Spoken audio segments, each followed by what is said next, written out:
আমানত শব্দটা বহু বচন আল্লাহ তাআলা ব্যবহার করেছেন। কোরআনুল কারীম হলো এমন এক কিতাব, বলে এই কিতাবে কোনো শব্দ যদি এক বচন, দ্বিবচন বা বহু বচন হয় তাহলে বুঝতে হবে এর মধ্যে মেসেজ রয়েছে, খবর রয়েছে। বাক্যবিন্যাস, শব্দবিন্যাসের মধ্যে রহস্য নিহিত আছে। মুফাসসিরিনে কেরাম বলেন, আল্লাহ তাআলা এই জায়গায় আমানত শব্দটি বহু বচন আনার কারণে এটা বোঝা যায় যে আমানত একটা দুইটা জিনিসের মধ্যে হয় না, বরং আমানত অনেক অনেক জিনিসের মধ্যে হয়। তাহলে দুইটা জিনিস প্রথমে জানলাম, একটা হলো আমানত দায়িত্ব, আমানত হয়। আরেকটা হলো আমানত এটা এক জিনিসের মধ্যে না, এটা বহু জিনিসের মধ্যে অর্জন করা দরকার। আর এই আমানতদারিতা এটা মুমিনের ভূষণ। রাসূলুল্লাহ সাল্লাল্লাহু আলাইহি ওয়াসাল্লাম জানিয়ে দেন, আমানতদারিতা মুমিনের ভূষণ। শুধু তাই না, নবীজি বলেন, লা ঈমানা লিমান লা আমানাতা লাহ। নবীজি আমার বলেন, যার মধ্যে আমানতদারিতা নাই তার ঈমান নাই। সাথে সাথে নবীজি সাল্লাল্লাহু আলাইহি ওয়াসাল্লাম আমানতের খেয়ানত করাকে মুনাফিকের আলামত বলে অভিহিত করেছেন। মুনাফিক কাকে বলে? বলে অন্তরে কুফরি লালন করে কিন্তু সে বাহিরে দেখায় ইমানদার, উপরে ফিটফাট, ভিতরে সদরঘাট যারে কয়। কাফেরের চাইতে মুনাফিক বেশি ভয়ঙ্কর, বিপজ্জনক। কারণ কাফের অন্তরে যেমন কুফরি লালন করে, প্রকাশ্যেও সে কুফুরিকে প্রদর্শন করে।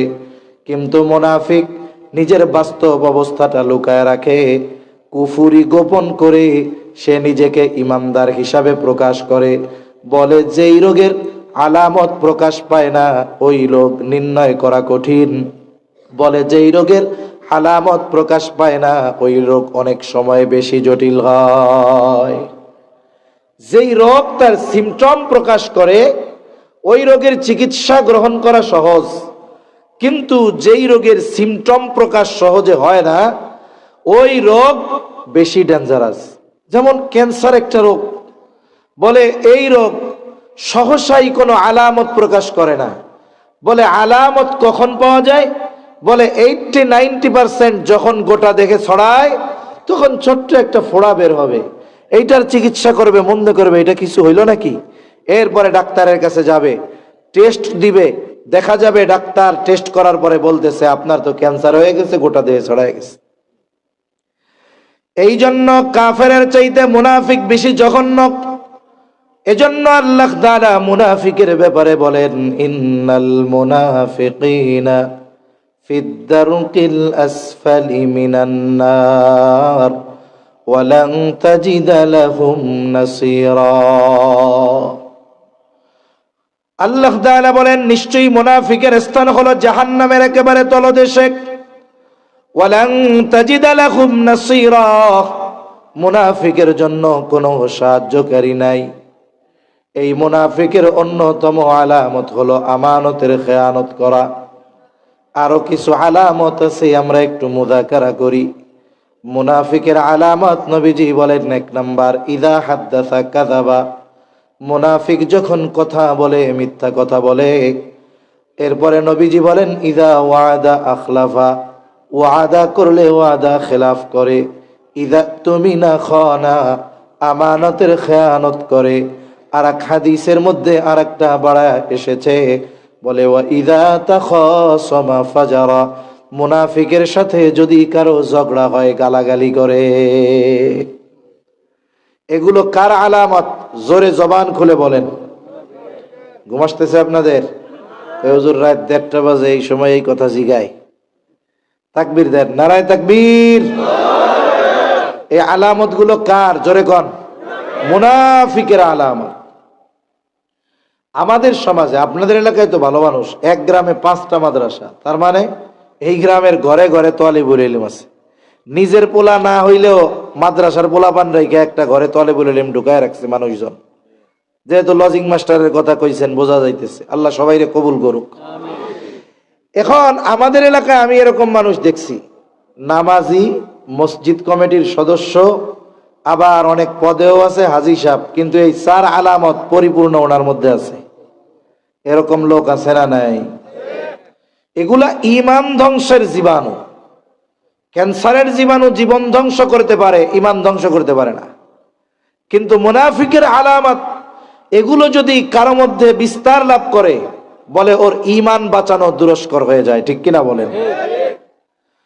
এজন্য এগুলো আমাদের মধ্যে যদি থাকে আমরা বের করে ফেলব। বলে মোবাইলের মধ্যে, কম্পিউটারের মধ্যে ভাইরাস ঢুকে। ভাইরাস ঢুকলে কি হয়? বলে ফাইল খেয়া দেয়, ডিলিট হয়ে যায়, তথ্য ডিলিট হয়ে যায়। এইবার অ্যান্টিভাইরাস দিয়া ভাইরাসগুলোরে বের করে মেরে ফেলে। বলে অনুরূপভাবে আমার আপনার মধ্যে যদি মুনাফিকের আলামতের ভাইরাস ঢুকা যায়, বলে মোবাইল, ইন্টারনেট, কম্পিউটারের ভাইরাস যেমন ফাইল খেয়া দেয়, আমার আপনার জীবনের অনেক আমল হতে পারে একটা সময় এই ঈমানকেও এই আলামতগুলো খেয়ে দিতে পারে। এজন্য এগুলো আমাদের মধ্যে থাকলে আমরা কি করব? বাইর করে ফেলবো। আল্লাহ তৌফিক দান করেন বলি আমিন। নবীজি আমানতদারিতাকে ঈমানের সাথে তুলনা করেছেন। ঈমানের সাথে সম্পৃক্ত বিষয় হলো আমানতদারিতা। এই জন্য নবীজি বলেন, যার মধ্যে আমানতদারিতা নাই তার ঈমান নাই। তার মানে ঈমানদারের অবিচ্ছেদ্য একটি গুণ হলো আমানতদারিতা। এই জন্য দেখুন, আমার আপনার নবী নবুয়তির পরে যে আমানতদার হয়েছেন এমনটা নয়, বরং আমার আপনার নবীর নবুয়তির আগে যেই ভালো গুণগুলো ছিল, বলে এর মধ্যে সবচাইতে বেশি ছিল আমানতদারিতার গুণ।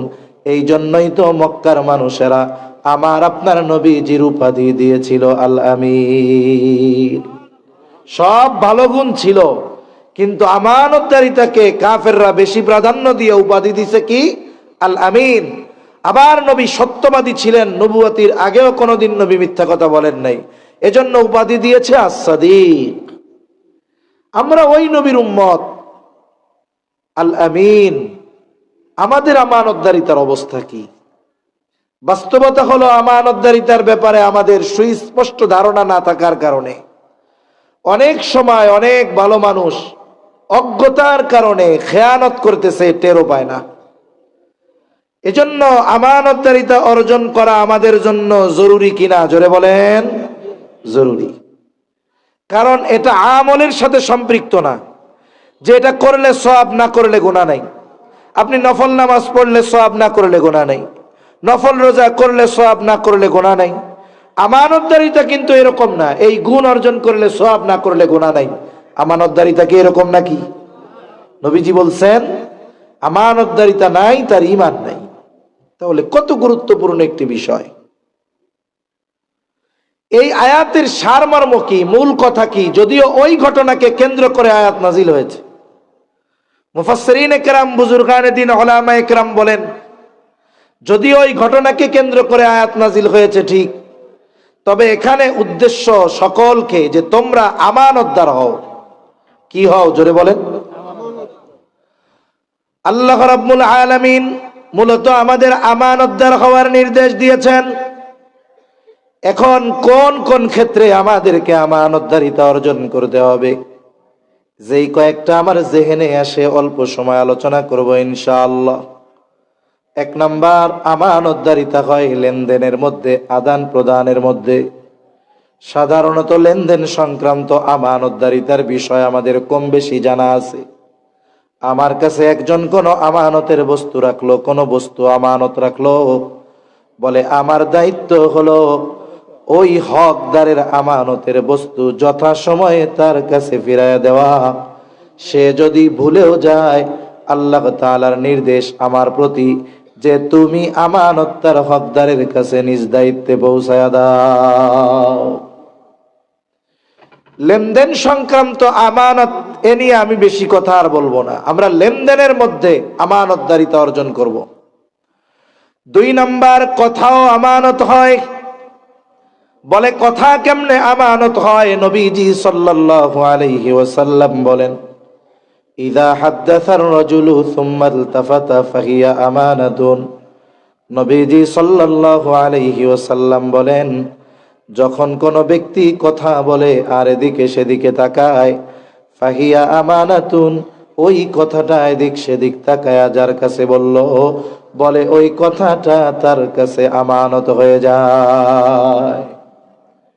কিন্তু আমাদের কিছু সমস্যা আছে। সমস্যাটা কি? বলে আমরা সব কিছু হজম করতে পারি, কিন্তু কথা হজম করা আমাদের জন্য বড় কষ্টের।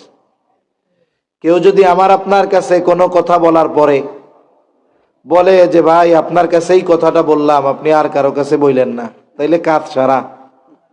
অনেক সময় আছে না, অনেক মানুষ নিজের দুঃখের কথা, কষ্টের কথা বা এমন বিষয় যেটা অন্যান্য মানুষ জানলে সে লজ্জা পাবে, কিন্তু কথাটা বুকের মধ্যে চাপায় রাখতে কষ্ট হয়। এখন চিন্তা করে কার কাছে কওয়া যায়, কার কাছে কওয়া যায়। আচ্ছা, ওই চাচার কাছে বলি, চাচা আমারে খুব মহব্বত করে, ভালোবাসে। এইবার মনকে হালকা বানানোর জন্য চাচার কাছে নিজের ওই কথাগুলো বলল। কথা বলার পরে বলে, চাচা আপনি এই কথা আর কারোর কাছে বললেন না চাচা, মানুষ যদি জানে তাইলে আমি আর মানুষের সামনে মুখ দেখাইতে পারবো না। বলতে মানাতেই করছে।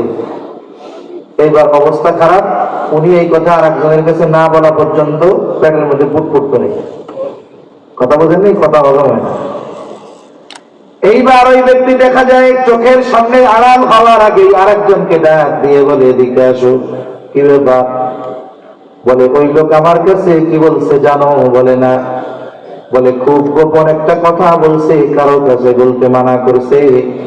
আমি শুধু তোমার কাছে বললাম, তুমি কিন্তু কেউ বইলো না। ঠিক আছে, আমিও একজনের কাছে মনে মনে কয়ে, ওনারাও তো কারো কাছে কইতে মানা করছিল। এইবারও আর এক দোস্তের কাছে গিয়ে বলবে, বন্ধু হুজুর কি মিথ্যা কথা কি? বলে না। বলে অমুকের ব্যাপারে হুজুর আমাকে এই কথা বলছে, কারো কাছে বলতে মানা করেছে। বন্ধু আমি তোমারে বললাম, তুমি কিন্তু কাউরে বইলো না। এইবার ও যাইয়া আর একজন রে বলে বন্ধু তোমারে বললাম, তুমি কাউরে বইলো না। দেখা যাবে সকাল বেলায় যেই কথা কারো কাছে বলা মানা ছিল, দুপুর হইতে হইতে 100 মানুষের কাছে কথা পৌঁছায় গেছে। বলে যে যাকেই বলে শুধু বলে আমি তোমারে বললাম, তুমি কিন্তু কাউরে বইলো না। শুরুতে যে বলছে কয়জনের কাছে, তার মানে খেয়ানত উদ্বোধন করছে উনি, তাই না? এরপরেই না বাকি 100 জনের কাছে কথা পৌঁছাইল। নবীজি সাল্লাল্লাহু আলাইহি ওয়াসাল্লাম বলেন, যখন কোন ব্যক্তি কোনো ভালো কাজের সূচনা করে, ওই ভালো কাজ যতজন করে, বলে যতজন করুক না কেন, ওই ভালো কাজ যে শুরু করেছে সকলের সম পরিমাণ সওয়াব তার আমলনামায় যোগ হয়ে যায়। আবার কারো দ্বারা যখন কোন মন্দ কাজের সূচনা হয়, ওই মন্দ কাজ যতজন করে, বলে শুরু যে করেছে, মন্দ কাজ যতজন করলো সকলের সমপরিমাণ গোনা মন্দ কাজের সূচনা করনেওয়ালার আমলনামায় যোগ হয়ে যায়। নবীজি সাল্লাল্লাহু আলাইহি ওয়াসাল্লাম বলেন, এই পৃথিবীর মধ্যে সর্বপ্রথম অন্যায়ভাবে হত্যাকাণ্ড হয়েছে আদম আলাইহিস সালামের একজন সন্তানের দ্বারা। নবী বলেন কিয়ামত পর্যন্ত অন্যায়ভাবে যত হত্যাকাণ্ড সংগঠিত হবে, সব হত্যাকাণ্ডের দায়ভার আদম আলাইহিস সালামের প্রথম সন্তানের উপরে বর্তাবে। তাহলে বলেন, শুরুতে যে খেয়ানত করছে সে তো একজনের কাছে বলছে, এখন এই খেয়ানত ধারাবাহিকতার ক্রমান্বয়ে 100 জন করছে, তাহলে ওই 100 জনের সমপরিমাণ গুনাহ প্রথম যে করলো তার আমলনামায় যোগ হয়ে যাবে। এজন্য সাবধান। অনেক মানুষ আমার আপনার কাছে কথা বলে, যেই কথার মধ্যে তার সম্মান নিহিত থাকে, মানুষ জানলে লজ্জা পাবে, এই বিষয়গুলো কোনো সময় আমরা অন্যের কাছে বলবো না। কারণ এক মুমিনের সম্মান আর এক মুমিনের জন্য নষ্ট করা হারাম, নবীজি নিষেধ করে দিয়েছে। এজন্য একজন মুমিনের সম্মান অনেক।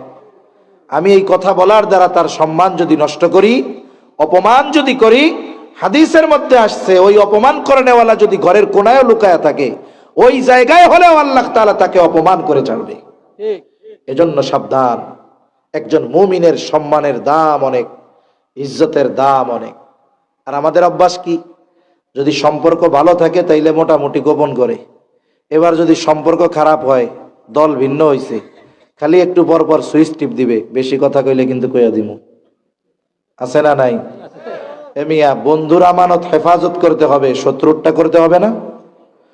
আমার আপনার নবী শত্রুর আমানতের ব্যাপারে কতটা সচেষ্ট ছিলেন, লম্বা হয়ে যাবে কথা। রাসূলুল্লাহ সাল্লাল্লাহু আলাইহি ওয়াসাল্লাম মক্কা থেকে মদিনায় হিজরত করবেন। ওই রাত্রেই কাফেররা নবীজিকে হত্যা করার সিদ্ধান্ত নিল। সব গোত্র থেকে এক একজন সশস্ত্র যুবক নবীজির ঘর চারদিক ঘিরা রাখছে। আল্লাহ তাআলা ওই রাত্রিতে নবীজিকে হিজরতের নির্দেশ দিয়ে দিয়েছেন। নবীজি ঘরের মধ্যে হযরত আলী রাদিয়াল্লাহু তাআলা আনহুকে রেখে চলে গেলেন। বলে কেন? বলে নবীজি যখন মদিনার উদ্দেশ্যে রওনা হবেন তখনও নবীজির কাছে কাফেরদের জমা রাখা আমানত ছিল। আলী রাদিয়াল্লাহু তাআলা আনহুকে দায়িত্ব দিয়ে গেছে, আলী প্রত্যেকটা বস্তু তার হকদারের কাছে পৌঁছাবা, এরপরে মদিনার উদ্দেশ্যে রওনা হবা। ওই কঠিন পরিস্থিতির মধ্যেও আমার আপনার নবী আমানতের হকদারের কাছে আমানত পৌঁছানোর ব্যবস্থা না হওয়া পর্যন্ত নবীজি সফর শুরু করেন নাই। যদি উল্টাপাল্টা হইতো, কাফেররা তো বইলা বেড়াইতো যে দেখো আমাদের আমানতের বস্তু নিয়ে চলে গেছে, কিন্তু কাফেররা নবীকে হত্যার চেষ্টা বারবার করেছে, কিন্তু নবীজির চরিত্রের ব্যাপারে অপবাদ দেওয়ার দুঃসাহস কখনো করতে পারে নাই। সেজন্য আমার আপনার নবী এমন আমানতদার নবী ছিলেন যার কাছে শত্রুর আমানত নিরাপদ থাকতো। কিন্তু আমার কাছে তো আমার এক মুমিন ভাইয়ের কথাই ঠিক থাকে না, টাকা পয়সা সম্পদ এভাবে ঠিক থাকবে কেমনে? চিন্তা করে দেখেন অবস্থা কি আমাদের। তাহলে কথাও হয় আমানত। 3 নাম্বার, দায়িত্ব আমানত, দায়িত্ব আমানত। এই আয়াতের মধ্যে দায়িত্বকে আমানত বলে অভিহিত করা হয়েছে। বলে এখন তো এমন এক জামানা, মানুষ টাকা দিয়ে দায়িত্ব কিনতে যায়, দায়িত্ব নেওয়ার প্রতিযোগিতা করে, অনেক সময় অস্ত্র ঠেকায়াও দায়িত্ব নেয়, ঠিক কিনা গণ? কিন্তু অতীতে এমন এক জামানা গেছে মানুষকে জুলুম করেও দায়িত্ব দেওয়া যায় নাই। অনেক ঘটনা বলা যাবে। ইমাম আজম আবু হানিফা রহমাতুল্লাহি আলাইহিরটাই বলি। ইমাম আজম আবু হানিফা রহমাতুল্লাহি আলাইহির সাথে খলিফা মনসুরের দেখা হইল। খলিফা মনসুর সবার মধ্যে ইমাম আবু হানিফার কাছে সরাসরি প্রস্তাব দিচ্ছেন, ইমাম আবু হানিফা, প্রধান কাজীর পদটা খালি, মানে সুপ্রিম কোর্টের প্রধান বিচারকের আসনটা খালি, আপনাকে আমি এই দায়িত্বে নিয়োগ দিতে চাই। হযরত ইমাম আজম আবু হানিফা রহমাতুল্লাহি আলাইহি সাথে সাথে বললেন, আমি এই দায়িত্ব নিতে পারবো না, অপারগতা প্রকাশ করলেন, প্রস্তাব ফিরাইয়া দিলেন। প্রস্তাব দিয়েছে খলিফা, সাথে সাথে প্রস্তাব ডিনাই করেছে ইমাম আবু হানিফা। স্বাভাবিক পদের একটা পাওয়ার আছে, গরম আছে, পোশাকের একটা গরম আছে। দেখবেন যখন একজন আর্মি বা পুলিশ তার ইউনিফর্ম গায়ে দিয়ে ডিউটি করে, মেজাজ একরকম থাকে। কিন্তু দেখা যায় ওই জাদ্রেল অফিসার, গরম অফিসার, ঘরের মধ্যে গিয়া তার ওয়াইফের সামনে মাথা উঁচা করে কথা কয় না, ঠিক কিনা বলেন? শরীরের একটা, পোশাকের একটা পাওয়ার আছে না, পদের একটা পাওয়ার আছে। সে তো খলিফা। এত বড় প্রস্তাব, মানুষ যেটা স্বপ্নেও চিন্তা করে না, আমি আপনারা দিলাম, ফিরাইয়া দিলেন, মেজাজ গরম হয়ে গেছে। হাতে চাবুক, চাবুক দিয়ে ইমাম আবু হানিফার গায়ে একটা বাড়ি মেরে দিয়েছে খলিফা মনসুর। সারা দেশে আওয়াজ হয়ে গেছে, খলিফা মনসুর ইমাম আবু হানিফার গায়ে চাবুক মেরেছে। খলিফা মনসুর রাজপ্রাসাদে চলে যাবার পর খলিফা মনসুরের চাচা বলে, মনসুর কাজটা ভালো হয় নাই, তুমি অন্যায় করেছো, যাও ইমাম আবু হানিফার কাছে গিয়ে তুমি ক্ষমা চাও। মানুষ অনেক সময় রাগান্বিত অবস্থায় অনেক কিছু করতে পারে, বলতে পারে, কিন্তু রাগ চলে গেলে চিন্তা করে, হায় রে, এটা আমি কেমনে করলাম, কেমনে বললাম এটা। তখন তার মধ্যে অনুশোচনা কাজ করে। গ্রাম অঞ্চলে বেশি হয়, শহরেও হয়, এটা কিন্তু প্রকাশ হয় না।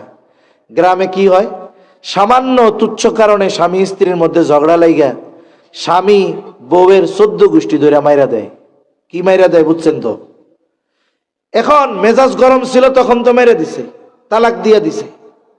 এখন যখন শয়তানের মিশন সাকসেস, শয়তান চলে গেছে, এখন নতুন মিশন নিয়ে হাজির, কয় এখন হলো মোহাব্বতের মিশন। এখন সবাই কয়, কাকা কি কাজটা করলেন? এই যে আপনার 2.5 বছরের বুলা, এটারে কে পালবো? সৎমাই এত এটারে ফুটবলের মতো লাগতে হইব। আরে এখন মোহাব্বত চলে আসছে, চলে গেছে মাদ্রাসায় হুজুরের কাছে। কি হয়েছে? কয় হুজুর কাম তো করে ফেলছি। কি করছস? কয় আমি তো আমার বউরে তালাক দিয়ে দিছি। কইতেছে আর কি? কয় দিছস কেন? কয় হুজুর রাগের মাথায় দিছিলাম হুজুর, রাগের মাথায়। ও মিয়া, কেউ কি খুশির ঠেলায় তালাক দেয় নাকি? রাগ হইয়া দেয় না? এজন্য মনে রাখতে হবে, রাগান্বিত অবস্থায় কখনো সিদ্ধান্ত নিতে হয় না। সিদ্ধান্ত নিতে হয় ঠান্ডা মাথায়, ভেবে চিনতে। আর যদি রাগ অবস্থায় সিদ্ধান্ত নেয়, অধিকাংশ সময় রাগান্বিত অবস্থার সিদ্ধান্ত পরবর্তী সময়ে লজ্জিত হওয়ার কারণ হয়, পস্তানোর কারণ হয়। ঠিক কিনা কন? এজন্য হাদিসের মধ্যে রাগ আসলে তো নির্দেশনা আসছে, দাঁড়ায় আছেন বৈশা পড়েন, বৈশা আছেন শুয়ে পড়েন, অবস্থা পরিবর্তন করেন আর কি। অজু করেন, নামাজে দাঁড়ায় যান, যার সাথে রাগ তার সামনে থেকে সরে যান, একটা দৌড় মারেন। তাহলে কি হবে? রাগ কমে যাবে, হয়তো কোনো ভুল সিদ্ধান্ত হবে না। এজন্য আমরা মনে রাখবো, আমরা রাগান্বিত অবস্থায় কোনো সিদ্ধান্ত নিব না। খলিফা মনসুর চাবুক মেরেছে রাগান্বিত অবস্থায়, কিন্তু এখন তো ঠান্ডা। চিন্তা করতেছে আমি এই কাজটা কেমন করলাম, ক্ষমা চাইতে যাবে, লজ্জা লাগতেছে সামনে যাইতে। নিজের বিশ্বস্ত একজন সহচরকে পাঠায় দিল, যাও আমার পক্ষ থেকে ইমাম আবু হানিফার কাছে ক্ষমা চাইবা। সাথে সাথে 1 থলে স্বর্ণ মুদ্রা দিয়ে বলছে, যাও বলবা এটা খলিফার পক্ষ থেকে আপনার জন্য হাদিয়া। লোকটা নিয়ে চলে গেছে ইমাম আবু হানিফার কাছে, গিয়া বলে, খলিফা আপনার সাথে যে আচরণ করছে লজ্জিত, আপনি তারে মাফ করে দেন। ইমাম আবু হানিফা নববী গুণে গুণান্বিত, মাফ চাওয়ার সাথে সাথে ইমাম আবু হানিফা বললেন, হ্যাঁ মাফ করে দিলাম। এইবার লোকটা বলে, খলিফা আপনার জন্য 1 থলে স্বর্ণ মুদ্রা হাদিয়া দিয়েছে, এটা যদি আপনি গ্রহণ করেন তবেই তিনি সুনিশ্চিত হবে আপনি তারে মাফ করছেন। ইমাম আবু হানিফা বলে, না এটা ফিরিয়ে নিয়ে যাও, লাগবে না। লোকটা বলে, আপনি নিজের কাছে রাখেন, প্রয়োজনে সদকা করে দিয়েন।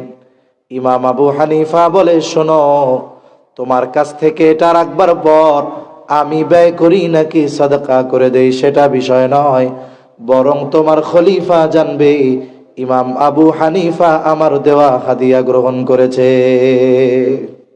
সুতরাং এটা তোমাকে ফেরত নিতে হবে। লোকটা যখন আবার পিড়াপিড়ি করে, ইমাম আবু হানিফা জিজ্ঞাসা করে, তোমার খলিফা আমারে এত সম্পদ হাদিয়া দিল, পাইল কোথায়? বলেন তো, যারা রাষ্ট্র পরিচালনা করে, রাষ্ট্রের যেই সম্পদ, এই সম্পদের মালিক কি তারা?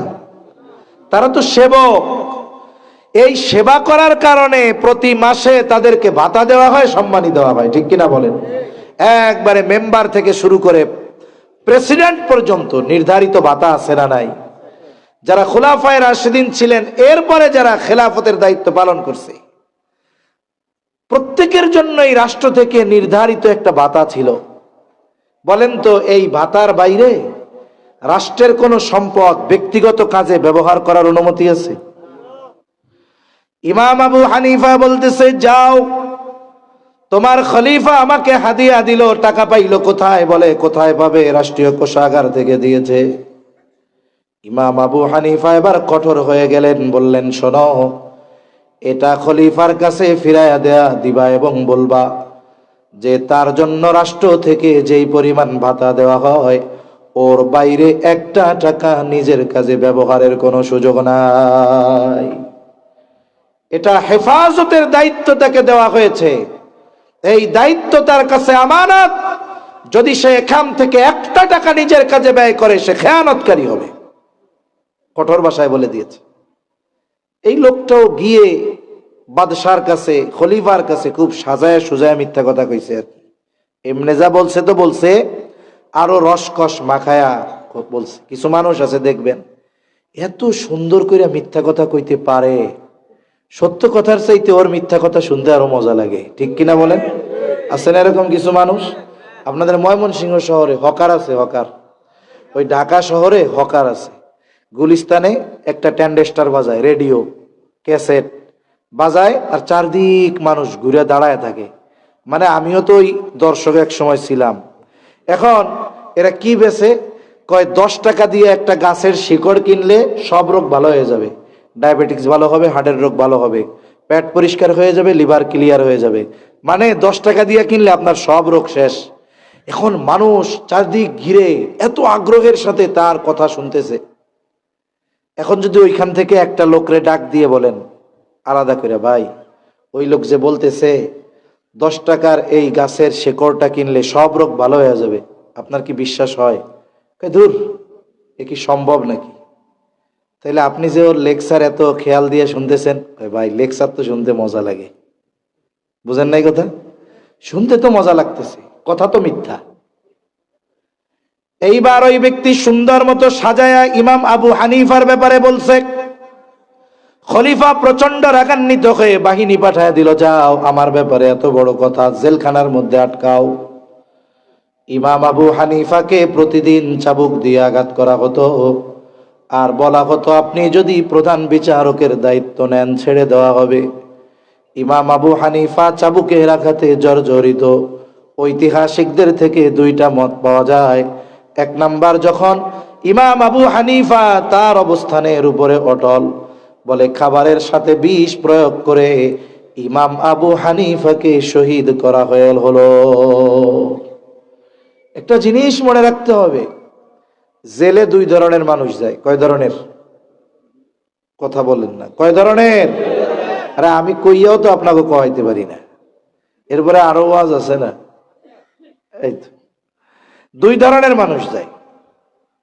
সেসকা ফেসকা ওই শেষরা মেসরা ওইগুলা বাদ দেন।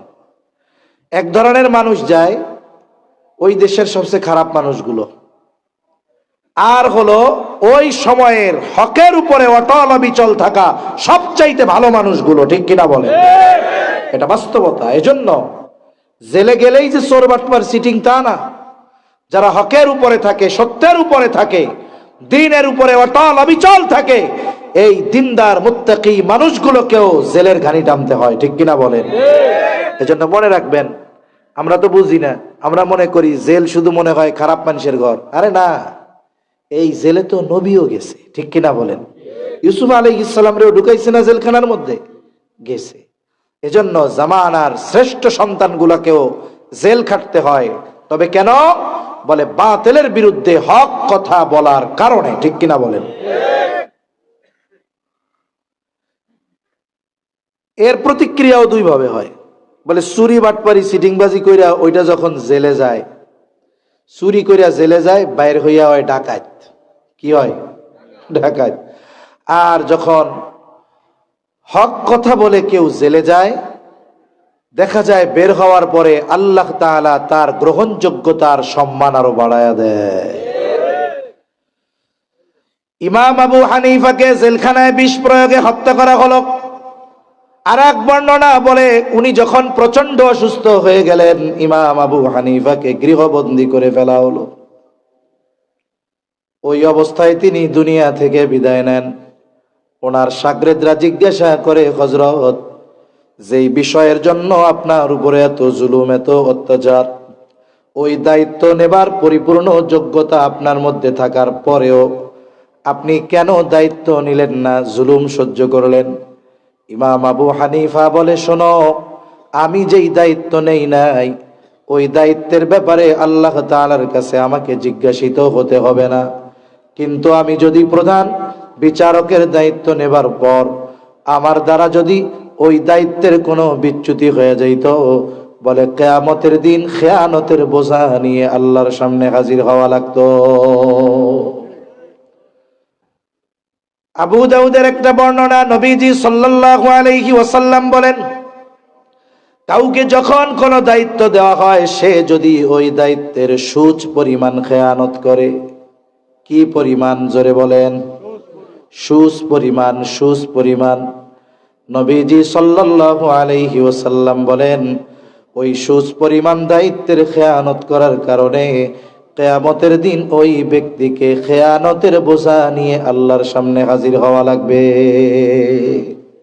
এজন্য যে যেই দায়িত্বে আছি বা যাকে যেই দায়িত্ব দেওয়া হয়েছে, আমরা ওই দায়িত্ব পরিপূর্ণভাবে পালন করব।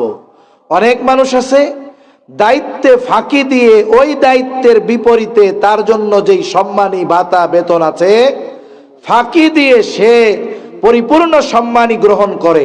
এমন লোক আছে না নাই? বলে এটা দায়িত্বের খেয়ানতকারী।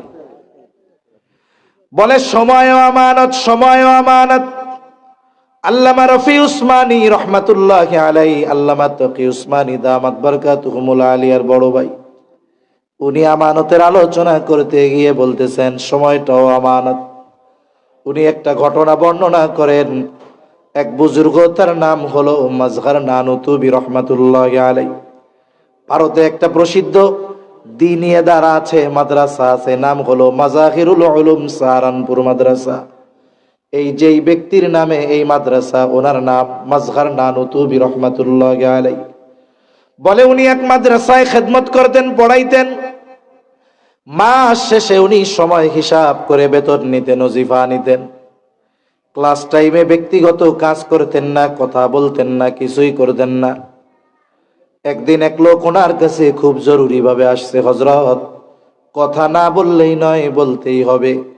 উনি ক্লাসের পড়া বন্ধ করে লোকটার সাথে কথা বললেন।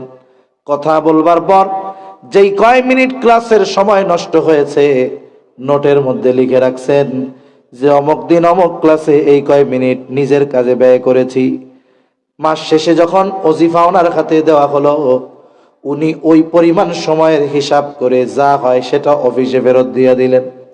অফিস থেকে বলা হয়, হযরত এটা কি আপনার কাছে বেশি গেছে নাকি? বলে না, বেশি যায় নাই।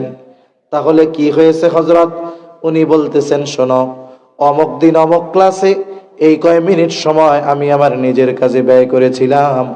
বলে যেই সময়টা আমি নিজের কাজে ব্যয় করেছি, ওই সময়ের বিপরীতে যেই ওজিফা, ওটা গ্রহণ করা আমার জন্য ঠিক হবে না। এজন্য অনেকে চাকরি বাকরি করে, 8টা থেকে বিকাল 4টা অফিস, মধ্যে 1 ঘন্টা লাঞ্চ, নামাজের বিরতি। বাকি 7 ঘন্টা সময়ের মালিক হলো যে তাকে কর্মে নিয়োগ দিয়েছে সে, ঠিক কিনা বলেন? কর্ম নাই, আপনি আপনার অফিসে বসে থাকেন। কিন্তু অনেকে কাজ আছে, ফাঁকি দিতে পারলে মনে করে আমি হলাম চালাক মানুষ, কিন্তু খেয়ানতকারী যে হয়ে যাচ্ছে টেরও পায় না। 5 নাম্বার বলে শরীয়তের বিধিবিধান আমানত।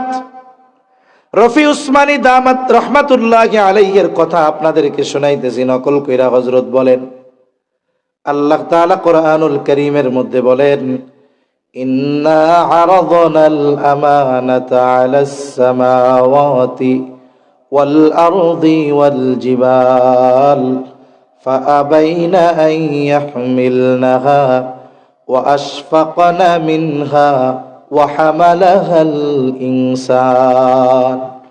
আল্লাহ তাআলা বলেন, আমি এই আমানত আসমানের কাছে, জমিনের কাছে, পর্বতের কাছে পেশ করলাম। তারা ভীত সন্ত্রস্ত হয়ে গেল, এই আমানত বহনে অস্বীকৃতি জ্ঞাপন করলো। বলে কি সেই আমানত? কেউ বলেন সেই আমানত হলো কোরআন, সেই আমানত হলো শরীয়তের বিধিবিধান। ওয়া হামালাহাল ইনসান, এই আমানত মানুষে বহন করেছে। শরীয়তের বিধিবিধান অথবা কোরআন একই কথা।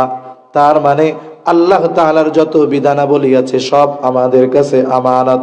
হযরত বলেন, করণীয় বিষয়গুলোও আমানত, বর্জনীয় বিষয়গুলোও আমানত। এখন করণীয় বিষয় কি? আল্লাহ তাআলা নামাজ কায়েম করার কথা বলেছেন কি বলেন নাই? আল্লাহ তাআলা নামাজের আদেশ দিয়েছেন। এখন কোন ব্যক্তি যদি নামাজ না পড়ে, বলে প্রথমে সে আদেশ অমান্যকারী হয়। আদেশটা ছিল আমানত, আদেশ অমান্য করার কারণে সে হলো খেয়ানতকারী। আর যেই বিষয়ের আদেশ অমান্য করলো, নামাজ পড়লো না, বলে নামাজ না পড়ার জন্য আলাদা শাস্তি তার আছে না নাই? নিষেধ আমানত। সুদ খায়ও না, ঘুষ খায়ও না, নিষেধ কার? এখন একজন সুদ খায়, বলে আল্লাহ নিষেধ করেছেন, এই নিষেধ অমান্য করার কারণে প্রথমে সে হলো খেয়ানতকারী। এরপরে যেই বিষয়ের নিষেধ অমান্য করেছে ওই বিষয়ের শাস্তি তার জন্য আছে না নাই? এজন্য শরীয়তের বিধিবিধান কি, জোরে বলেন? আমানত। কি জোরে কন? আমানত। 5টা বিষয় বলছি। কয়টা বিষয়? আর বলার দরকার নেই, বেশি কইলে মনে থাকে না। 1 নাম্বার, লেনদেনের মধ্যে আমানতদারিতা অর্জন করতে হবে, কথার মধ্যে। 3 নাম্বার, দায়িত্বের মধ্যে। 4 নাম্বার, সময় আমানত। 5 নাম্বার, শরীয়তের বিধিবিধান আমানত। এই 5টাই মনে রেখে যদি আমরা আমলে পরিণত করতে পারি, এই 5 বিষয়ে যদি আমানতদার হতে পারি, আশা করা যায় বাকি বিষয়গুলো অটোমেটিক আমার আপনার মধ্যে চলে আসবে ইনশাআল্লাহ। তাহলে আল্লাহ তাআলা সূরাতুন নিসার 58 নম্বর আয়াতে কয়টা বিষয়ের নির্দেশ দিয়েছিলেন? জোরে কন, আরো জোরে, কয়টা? আরেকটা তাকবীর দেন, নারায়ে তাকবীর, নারায়ে তাকবীর। মাশাআল্লাহ, এই 2:30টার সময় এরকম দিতেছেন, আলহামদুলিল্লাহ। 2 নাম্বার, وَإِذَا حَكَمْتُمْ بَيْنَ النَّاسِ أَن تَحْكُمُوا بِالْعَدْلِ। আল্লাহ তাআলা বলেন, যখন তুমি মানুষের মধ্যে বিচার আচার করবা, ন্যায় বিচার করবা। এখন অনেকে বলতে পারে, ন্যায় বিচার করব, আমি কি বিচারক নাকি? বলে মানুষ জীবনের কোনো না কোনো সময় বিচারকের ভূমিকায় অবতীর্ণ হয়। বলে কেমনে? 2 সন্তানের মধ্যে দ্বন্দ্ব সমাধান করবে বাবা, বলে বাবা তখন বিচারক। 2 মুমিন ভাইয়ের মধ্যে দ্বন্দ্ব, আমাকে নিরসনের জন্য ডাকা হয়েছে, বলে আমি তখন বিচারক। বাজারে দ্বন্দ্ব লেগেছে, মুরব্বীকে বলা হয়েছে ফয়সালা দেন, মুরব্বী বিচারক। এই জন্য ছোট বিচার হোক আর বড় বিচার হোক, আদালতে হোক আর ঘরে হোক, বাজারে হোক আর ঘরে হোক, যেখানেই হোক না কেন, আমি আপনি যদি বিচারকের ভূমিকায় থাকি, ন্যায় বিচার করার নির্দেশ যিনি দিয়েছেন তিনি কে? সেজন্য মনে রাখতে হবে, শত্রুও যদি আমার আপনার কাছে বিচার প্রার্থী হয়, শত্রুর প্রতিও অবিচার করার কোনো সুযোগ নাই। আল্লাহ তাআলা মানা করছেন যে কোনো কওমের প্রতি বিদ্বেষ বশত তোমরা তাদের প্রতি অবিচারে উদ্বুদ্ধ হবা না। ওয়ালা ইয়াজরিমান্নাকুম শানাআনু কওমিন আলা আল্লা তা'দিলু ই'দিলু হুয়া আকরাবু লিত্তাকওয়া। আল্লাহ তাআলা জানায়া দেন, আমার আপনার কাছে যদি এমন কোন ব্যক্তি আসে বিচার প্রার্থী হিসাবে, যার প্রতি আমার বিদ্বেষ আছে, খবরদার ওই কারণকে সামনে এনে তার প্রতি অবিচারে আমি আপনি উৎসাহী হব না। বরং আমার শত্রুও যদি, যার প্রতি বিদ্বেষ, সেও যদি আমার আপনার কাছে বিচারের জন্য আসে, আল্লাহ তাআলা বলেন ই'দিলু, ন্যায় বিচার করো।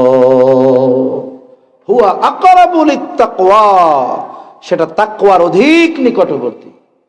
কিন্তু আমাদের অবস্থা কি জানেন? আমরা ন্যায় বিচার করিও না, ন্যায় বিচার মানিও না। বিচারকরাও চিন্তা করে যারা ন্যায় বিচার মানে না, এগো ন্যায় বিচার করার দরকারও নেই। অবস্থা হলো এরকম। এটা আমি তো বলতেছি না, গতকাল আমার দেশ একটা পত্রিকা আছে না, এই পত্রিকায় দেখলাম কয়েকজন বিচারক অবিচার করার কারণে প্রমোশন পাইছে। কিসের কারণে প্রমোশন পাইছে? অবিচার করার কারণে প্রমোশন পাইছে। এটা পত্রিকার খবর বলতেছি, কোন রাজনীতির কথা কইতেছি না, যা দেখছি তাই কইতেছি। একজন দিছে কি, একজনে দেখলাম খালেদা জিয়ারে 12 বছর সাজা দেওয়ার কারণে ওরে নাকি প্রমোশন দিছে। চিন্তা করে দেখেন। অথচ ইতিহাস থেকে আপনাদের ঘটনা একটা শোনাই, আমি আলোচনা শেষ করে দিব অল্প সময়ের মধ্যে, যেহেতু আমারও কষ্ট হইতেছে। এই হুজুর আসছে, বিশ্রামে আছে। আচ্ছা আসো, হুজুরে নিয়ে আসেন, 2:30টার দিকেই নিয়ে আসেন। আমি এমনি অসুস্থ, কাশি তো, অনেক সময় কথা বললে বুক চাইবা আসে। দেখেন, সোনালী যুগের মানুষগুলো ন্যায় বিচার করতেও দ্বিধাদ্বন্দ্বে পড়তো না, যত প্রভাবশালী হোক ন্যায় বিচার মানতেও তারা ইতস্তত করতো না। মনে করেন একজন চিন্তা করতো না যে আমি বিচার করতেছি, আমার সামনে খলিফাতুল মুসলিমিন, ওয়াল্লাহ এনার কি অবিচার, এনার বিরুদ্ধে কি রায় দেওয়া যায়, এ চিন্তা তারা করতো না। রাসূল আকরাম সাল্লাল্লাহু আলাইহি ওয়াসাল্লাম কেমন একদল মানুষ তৈরি করে গিয়েছিলেন, যেই মানুষগুলা ছিল জাহেল, মূর্খ, পৃথিবীর সবচাইতে নিকৃষ্ট মানুষদের অন্তর্ভুক্ত। অথচ রাসূল আকরাম সাল্লাল্লাহু আলাইহি ওয়াসাল্লামের সোহবতে এসে এই মানুষগুলো কেমন অবস্থায় পৌঁছাইছে, বলে নবী রাসূলদের পরে আসমানের নিচে জমিনের উপরে সাহাবায়ে কেরামের চাইতে শ্রেষ্ঠ আর কোনো মানুষ নাই। অথচ আফসোস, অনেক মানুষ আছে এই সাহাবায়ে কেরামের কিছু বিষয়কে সামনে এনে তাদেরকে সমালোচনার পাত্র বানায়, ঠিক কিনা বলেন? বাংলাদেশের 98% মসজিদ বললে ভুল হবে না, সানি খুতবার ভিতরে বলে আল্লাহ আল্লাহ ফি আসহাবি লা তাত্তাখিযুহুম গরদাম মিন বাদি ফামান আহাব্বাহুম ফাবিহুব্বি আহাব্বাহুম ওয়া মান আবগাদাহুম ফাবিবুগদি আবগাদাহুম। আল্লাহু আকবার। নবীজি বলতেছে, আমার পরে তোমরা আমার সাহাবায়ে কেরামকে সমালোচনার পাত্র বানায়ো না। আল্লাহ বুঝবার তৌফিক দান করেন। অবস্থা কি হলো বলে, ইতিহাস থেকে আপনাদের শোনাই একটু। হযরত ওমর রাদিয়াল্লাহু তাআলা খলিফাতুল মুসলিমিন, অর্ধ জাহানের শাসক, উনি বাজারে গেছেন একটা ঘোড়া কেনার জন্য। এক ইহুদির কাছ থেকে ঘোড়া দেখলেন, পছন্দ হলো, কিনলেন। কেনার সময় দেখে শুনে কিনে নিলেন, যা মূল্য পরিশোধ করে দিলেন, অন্য কোনো শর্ত আর কোনো কিছু নাই, কেনা বেচা শেষ। এইবার ঘোড়াটা নিয়ে তিনি বাজারের বাইরে গেছেন। এইবার খেয়াল করতেছেন ঘোড়ার মধ্যে সমস্যা, পায়ে সমস্যা। পায়ে যদি সমস্যা হয় এটাতে উনি চড়বেন কেমনে?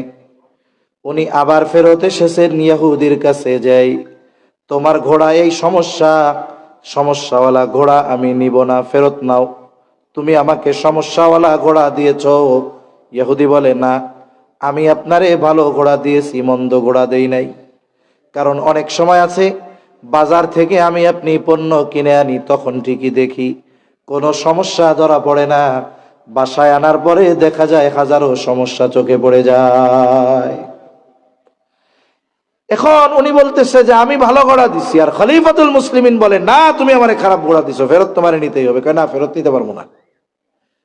চিন্তা করেন, অর্ধজাহানের শাসক খলিফাতুল মুসলিমিনের সাথে তর্ক করতেছে, আরে মুসলমানও না, একজন ইহুদি।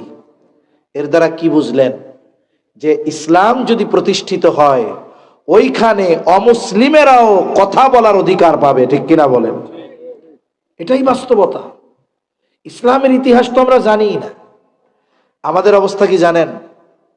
আজকে আসতেছি কোন জায়গা থেকে জানি, এক ছোট রোডের মধ্যে পড়ে গেছি, সামনে একটা হাতি, হাতির উপরে এটুকু একটা পোলা বসা। বলেন তো, ওই পোলা, হাতির যে পা, ওই পায়ের 4 ভাগের 1 ভাগ ওর ওজন হবে না। কিন্তু এই বিশাল হাতিটারে ও যা বলে তাই শুনে, যা বলে ওরে বশ মানায় নিছে। এটা কেন? বলে, দেখবেন হাতির চোখ আর ওর পেছনে হইল কান। হাতি ওর কানের কারণে ওর যে দেহ এত বড় এটাও দেখতে পারে না। এই জন্য হাতিরে কেউ যদি বসে আনতে চায়, ও মনে করে ও মনে হয় আমার চাইতে বড় রে, কারণ নিজের দেহ তো জীবনে দেখতে পারলো না, আর একজনেরটা দেখাও অনুভব করতে পারে না। আবার ওরে যে কে চালাইতেছে তারেও দেখে না, সেজন্য ও মনে করে কি আমার চাইতে ও মনে হয় বড়। আমাদের অবস্থা কি জানেন? হাতি যেমন তারে দেখে না, আমরাও আমাদের অতীত সম্পর্কে জানি না। হাতি ওকে না দেখার কারণে ও ওর দেহের এই বিশাল আকৃতি সম্পর্কে অজ্ঞ। আমরাও আমাদের ইতিহাস না জানার কারণে আমাদের শক্তি সম্পর্কে আমরা অজ্ঞ, ঠিক কিনা বলেন? মনে রাখেন, মনে রাখবেন, আপনি আমি যদি ভবিষ্যৎ বিনির্মাণ করতে চাই, আমাকে আমার অতীত জানতে হবে। অতীত যদি আমি আপনি না জানি, ভবিষ্যৎ বিনির্মাণ করা আমাদের জন্য কঠিন।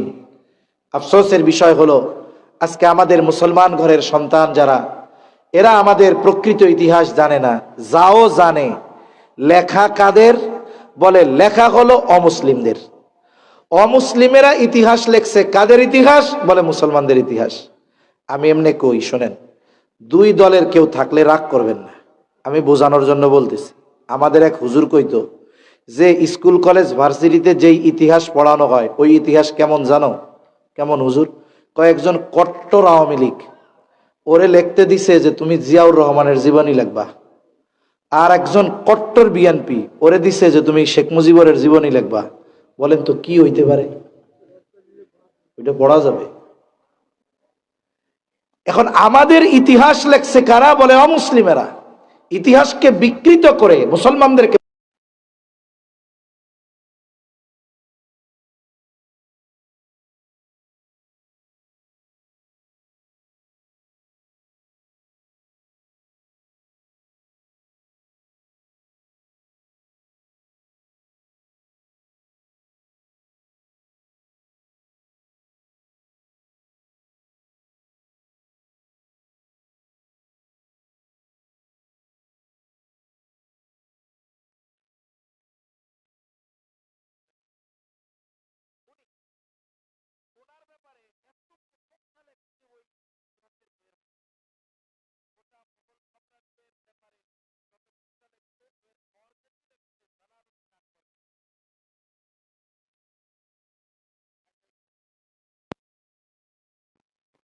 সবচাইতে ইসলামের ক্ষতি এই সম্রাট আকবরের মাধ্যমে হয়েছে।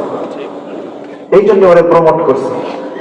ওই যে ও দ্বীন-এ ইলাহির প্রবর্তক ছিল, এটাকে পজিটিভ আকারে দেখানোর চেষ্টা করছে। আর সবচেয়ে ছোট করে লেখছে কার জানেন? যে 50 বছরের অধিক এই উপমহাদেশ শাসন করেছে সম্রাট আলমগীর। আওরঙ্গজেব নাম, আলমগীর উপাধি। তার রাষ্ট্র পরিচালনা হতো 700 মুফতির তত্ত্বাবধানে। উনি রাষ্ট্র চালাইতেন কয়শো মুফতির তত্ত্বাবধানে? ফতোয়ায়ে আলমগীরি উনি তো লেখেন নাই, কিন্তু ওনার তত্ত্বাবধানে মুফতিয়ানে কেরাম রচনা করেছেন ইতিহাস জয়ী, কাল জয়ী এক ফতোয়ার কিতাব। এই ব্যক্তির জীবন ইতিহাস যদি বলতে চাই তো লম্বা সময় লাগবে আমার। উনি কেমন ছিলেন কথায় যেহেতু আসলো, গল্প বইলাই ফেলি, 2-4 মিনিট বেশি লাগে লাগুক। একটা গল্প বলি ওনার ব্যাপারে, আমি নিজে পড়ছি ওইটা। ওনার ডাকনাম ছিল আওরঙ্গজেব। কি বলেন তো? আওরঙ্গজেব। এখন উনি যখন সিংহাসনে বসলেন, ওনার উপাধি হইল আলমগীর। পরিচয় হইল কি? বাদশাহ আলমগীর। এই বাদশাহ আলমগীর যখন ছোটবেলায় বাদশাহী গ্রহণ করার আগে ওনার নাম কি ছিল? আওরঙ্গজেব। ওই ছোটবেলার ওনার এক বন্ধু ছিল। এইবার বাদশাহ আলমগীর যখন সিংহাসনে বসছে, ওই বন্ধু অনেক গরিব, সংসার চালাইতে কষ্ট হয়ে যায়, খুব খাতির ছিল আওরঙ্গজেবের সাথে বা আলমগীরের সাথে। এখন ওই ছেলের মা বলতেছে, তোর বন্ধু এখন মোগল সম্রাট, এই সময়ও যদি আমাগো অভাবে কাটাইতে হয়, এর চেয়ে দুঃখের আর কি আছে? তুই একটু তোর বন্ধুর কাছে গিয়া ক যে আমার জন্য বা তোর জন্য একটু কিছু করতে। সে বাদশাহ আলমগীরের দরবারে গেছে।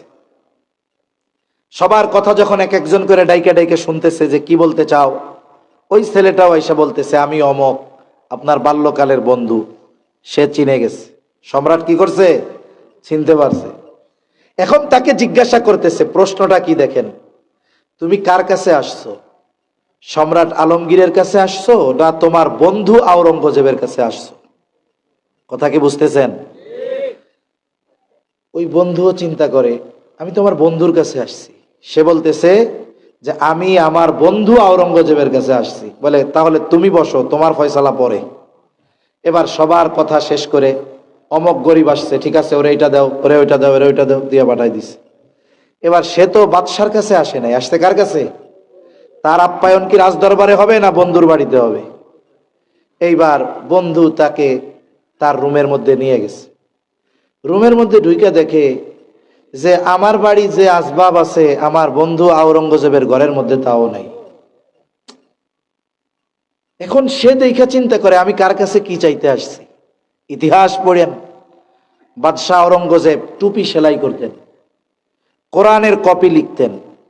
এই টুপি বেচা টাকা আর কোরআনের কপি লেখা পেয়ে যে হাদিয়া পেতেন, এটা দিয়ে ওনার সংসার চালাইতেন। এখন উনি বলতেছে যে তুমি আসছো কি জন্য? বলে আমার এই সমস্যা, এই জন্য আসছি। তা বলতেছে তুমি যার কাছে আসছো, তুমি তো বন্ধুর কাছে আসছো, তোমার বন্ধুর অবস্থা তোমার চেয়ে অনেক ভালো না। এই বইলা নিজের টুপি বেচা টাকা পয়সা কিছু ছিল, ওইটা দিয়ে বলছে এটা নিয়ে যাও ভাই। একটু চিন্তা করেন যে একটা মানুষ নীতি আদর্শ নৈতিকতা দ্বীনের ক্ষেত্রে কতটা অগ্রগামী ছিলেন। আচ্ছা, শিক্ষাগুরুর মর্যাদা একটা কবিতা ছিল না? হ্যাঁ, এখন তো শিক্ষকের মর্যাদাই নাই। যে ছাত্র শিক্ষক পিটাইতে পারে ও বড় নেতা, ঠিক কিনা বলেন? অথচ কবিতাটা আমার মনে নাই, কিন্তু কত সুন্দর কবিতা। সারমর্ম এরকম, শিক্ষক তার ছাত্রের দিয়া, আওরঙ্গজেবের ছেলেরে দিয়া বদনার থেকে পানি ঢালাইতেছে, পা ধুইতেছে।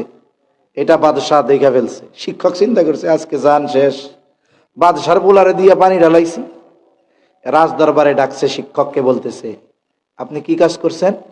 আপনি শুধু পানি কেন ঢালাইছেন, তাকে দিয়ে আপনার পা পরিষ্কার করার নাই কেন? সুবহানাল্লাহ। এমন একজন মানুষের ইতিহাস সর্বোচ্চ মনে হয় 2 পাশ মিলেই 1 পৃষ্ঠা হইলেও হবে না। তাকে নেগেটিভ ভাবে উল্লেখ করেছে অমুসলিমেরা ইতিহাস লেখার মাধ্যমে। সেজন্য মুসলমানদের প্রকৃত ইতিহাস মুসলমানদের লিখনির মাধ্যমে আমাদের জানতে হবে, তা না হলে প্রকৃত ইতিহাসকে গোপন করা হবে, ঠিক কিনা বলেন? হযরত ওমর রাদিয়াল্লাহু তাআলা আনহুর কথা বলতেছিলাম। বাজারে গেছে, তর্কাতর্কি লেগে গেছে দুইজনের সাথে। খলিফাতুল মুসলিমিনের সাথে তর্ক করতেছে ইহুদি। এবার ওমর রাদিয়াল্লাহু তাআলা আনহু বলে, আচ্ছা তোমার আর আমার মধ্যে এই বিবাদ নিরসনে তৃতীয় আর একজনকে ফয়সালাকারী হিসাবে সাব্যস্ত করো। ইহুদি নিজের ধর্মের কাউকে ফয়সালাকারী বানায় নাই। বলে সে তাকায় দেখে ওইখানে শুরাইহকে দেখা যায়। বলে খলিফাতুল মুসলিমিন, আমার আর আপনার মধ্যে এই বিবাদ নিরসনে শুরাইহ যা ফয়সালা দিবে আমরা মেনে নিব। বলে হ্যাঁ।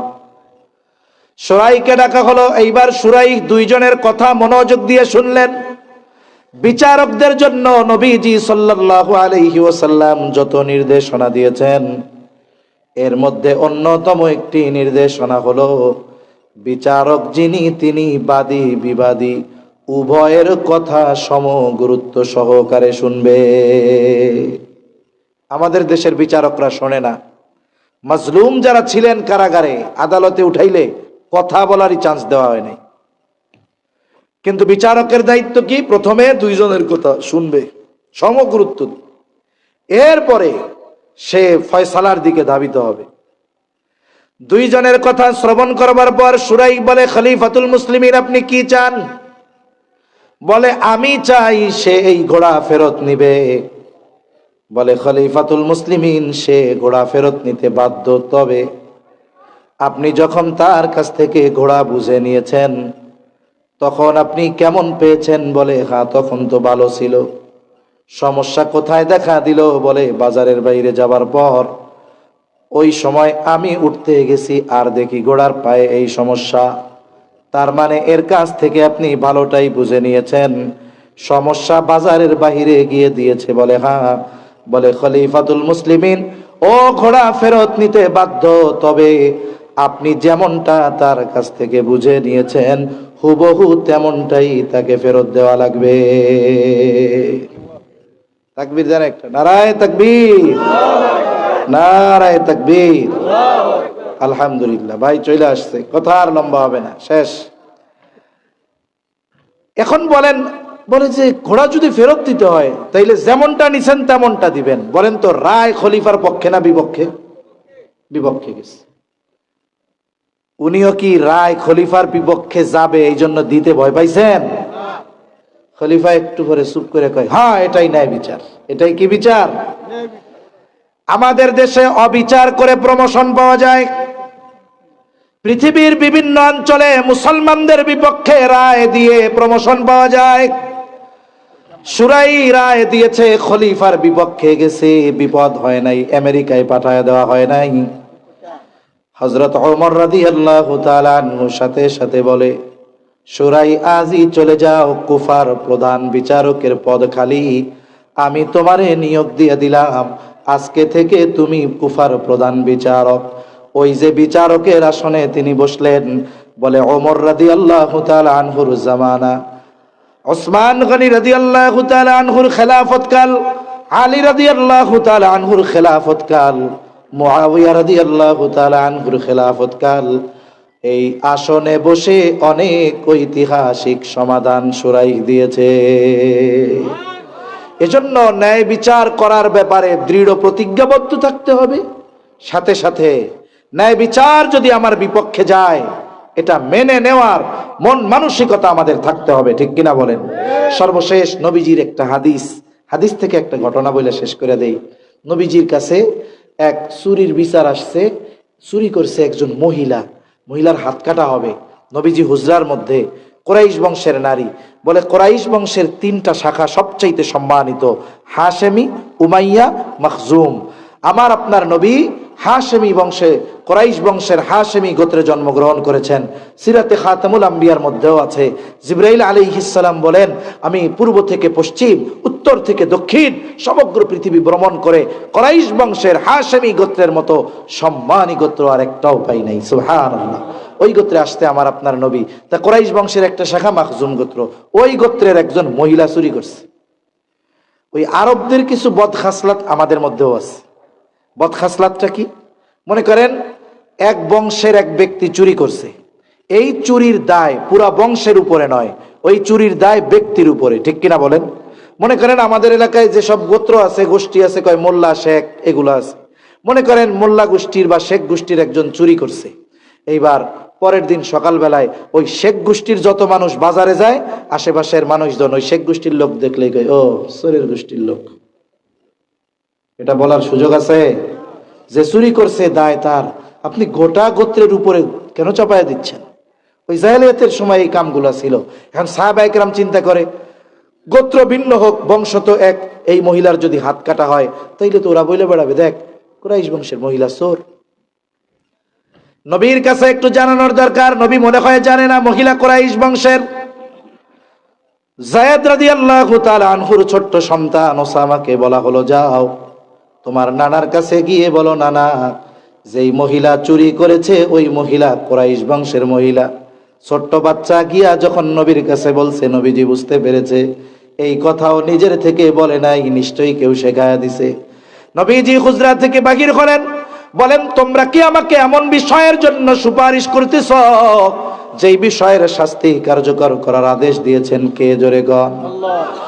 আল্লাহর নবী এরপরে খুতবা দিলেন, তিনি বলতেছে, শোনো, তোমাদের পূর্বে অনেক সম্প্রদায়কে আল্লাহ তাআলা এই কারণে ধ্বংস করে দিছে যে তাদের মধ্যে যখন কোনো শরীফ মানুষ, সম্ভ্রান্ত মানুষ চুরির অপরাধে আটক হইতো তাকে ছেড়ে দেওয়া হতো, আবার একই অপরাধে যখন কোনো দুর্বলকে আটক করা হতো শাস্তি দেওয়া হতো। এই কারণে তোমাদের পূর্বে বহু সম্প্রদায়কে আল্লাহ ধ্বংস করে দিয়েছে। নবীজি বলেন, আল্লাহর শপথ, মুহাম্মাদের কন্যা ফাতেমাও যদি চুরি করত লাকাতাতু ইয়াদাহা, আমি অবশ্যই তার হাতটাও কেটে দিতাম। নবীজি এই বিচার শিখিয়ে গেছেন সাহাবায়ে কেরামকে। কোথায় এই বিচার আছে দুনিয়ায়? জোরে বলেন, আছে? তাহলে শান্তি কেমনে চাই আমরা? সেজন্য মনে রাখতে হবে, যেখানেই থাকুক আর না থাকুক, আমরা এই 2 গুণ অর্জন করব। আমানতদার হব, ন্যায়পরায়ণ হব। জোরে করেন ইনশাআল্লাহ।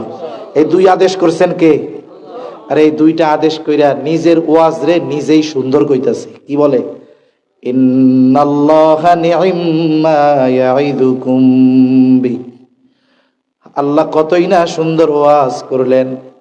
এরপরে কেমন যেন মাওলা বলে, বান্দারে এত সুন্দর 2টা ওয়াজ করলাম, এই ওয়াজ শুইনা আমল করো কি করো না আমি আল্লাহ দেখি।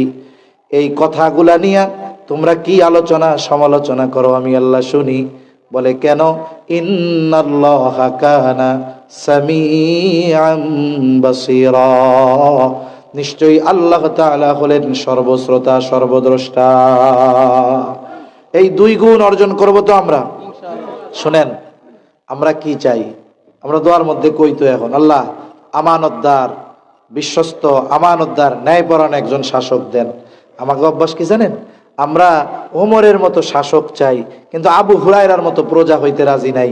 আরে ভাই, আমি যেমনটা চাই তেমনটা আগে আমাকেও হতে হবে, ঠিক কিনা বলেন? আরে আমি 10 জন মিলে আমরা, ঠিক কিনা বলেন? তার মানে আমি যদি পরিবর্তন হই, সবাই যদি চিন্তা করে ওরা পরিবর্তন হোক না, আমি যদি চিন্তা করি আমি পরিবর্তন হই, আমি থেকেই তো এক সময় আমরা হবে, আমরা হইতে গোটা দেশ পরিবর্তন হবে। সব মানুষ যদি এই 2 গুণে গুণান্বিত হয়ে যায়, তাহলে এর চাইতে শান্তির আর কি হতে পারে? আল্লাহ সুবহানাহু ওয়া তাআলা আমাদের সকলকে এই 2 গুণে গুণান্বিত হওয়ার তৌফিক দান করুন। সকলে বলি আমিন। হযরতে বসায় রাখলাম, বেয়াদবি হইল ক্ষমা প্রার্থী। আল্লাহ সুবহানাহু ওয়া তাআলা কথাগুলো বুঝবার, আমল করবার তৌফিক দান করুন। আমিন। ওয়া